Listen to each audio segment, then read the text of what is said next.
tous, bonjour à toutes. Aujourd'hui, une question pour les glaciers. Une réponse courte, donc dans la minute techno-alimentaire. Faut-il utiliser dans les glaces plutôt des œufs ou plutôt des stabs? Alors, je ne vais pas vous dire ce qu'il faut faire.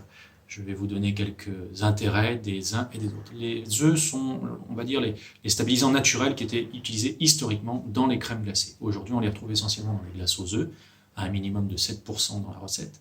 Donc, ils permettent de durcir un petit peu la glace, de donner un peu d'aptitude au foisonnement, de favoriser le vieillissement, mais sur des foisonnements faibles et des vieillissements courts. Ce ne sont pas des produits qui vieillissent longtemps, sur 2 ans, s'ils sont un peu foisonnés. Donc, pour faire simple, si on veut faire des glaces traditionnelles à l'ancienne, on travaille avec des œufs, mais il y aura un allergène œuf. Ça donne des glaces avec un goût d'œuf un peu jaune. Les autres stabilisants qui sont utilisés pour texturer les glaces, essentiellement pour tenir de l'eau, un petit peu pour foisonner, et c'est surtout au vieillissement de la glace que l'on voit leurs effets. Donc dans ces stabilisants, on verra dans une prochaine vidéo ce qu'il peut y avoir dedans. J'insiste juste sur le terme stabilisant. Donc les glaciers utilisent souvent le terme stab. Stab veut dire stabilisant et non pas stabilisateur. Stabilisateur, c'est ce qui sert à maintenir la caravane quand on part en camping.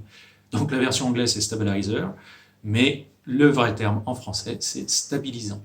Ces stabilisants sont utilisés à une dose de 0,5 à 0,6% pour favoriser le vieillissement des glaces. Ils permettent l'augmentation de viscosité pendant les phases de maturation, ce qui permet de tenir le foisonnement par la suite.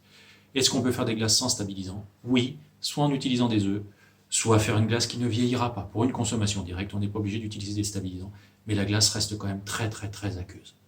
Voilà, je vous donne rendez-vous pour une prochaine vidéo sur les glaces. En attendant, rendez-vous sur le site de l'école enilia-ensmic.fr.